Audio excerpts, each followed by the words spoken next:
ሄርሜላ አለቀሰች። ለምን አለቀሰች የሚለውን አሁን በዚህ ቪዲዮ ላይ መነግራችሁ ይሆናል። ቪዲዮውን እስከ መጨረሻው ማየታችሁን እንዳትረሱ። እውነት ለመናገር ከሆነ የአብርሃም ግፍ እየበዛ ነው የሚገኘው ማለት ነው። ሄዶ ደግሞ ምን ይላታል ለሄርሜላ፣ በቃ እኔ መሄድ አለብኝ፣ ለራሴ ጊዜ መስጠት አለብኝ፣ ወደ ሌላ ቦታ መሄድ አለብኝ፣ ከአንቺም ከሩታም ርቄ መሄድ አለብኝ ሲል ሄርሜላ እንግዲህ አልቅሳለች። እኔን ትተህ መሄድ የለብህም፣ እኔን ትተህ መሄድ የለብህም በማለት እንግዲህ በጣም አልቅሳለች ማለት ነው።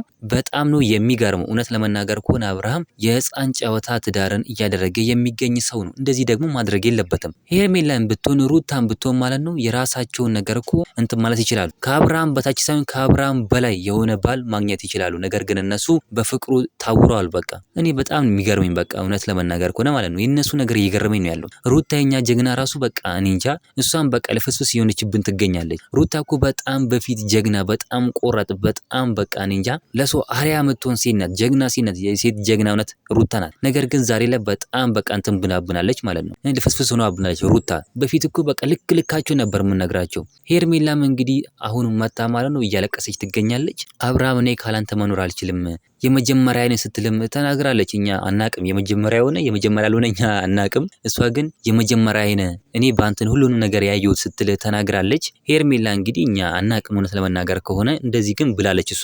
እናንተ ምን ትላላችሁ? ሀሳብ አስተያየታችሁን ኮሜንት ላይ ማስቀመጥ እንዳረሱ፣ ቪዲዮ ላይክ፣ ቻናሉ ሰብስክራይብ ማድረግ እንዳረሱ። በሌላ ቪዲዮ እስከምንገናኝ በያላችሁበት የዓለም ዳርቻ ሰላማችሁ ብዝት ይበልልኝ። ደህና ሁኑልኝ።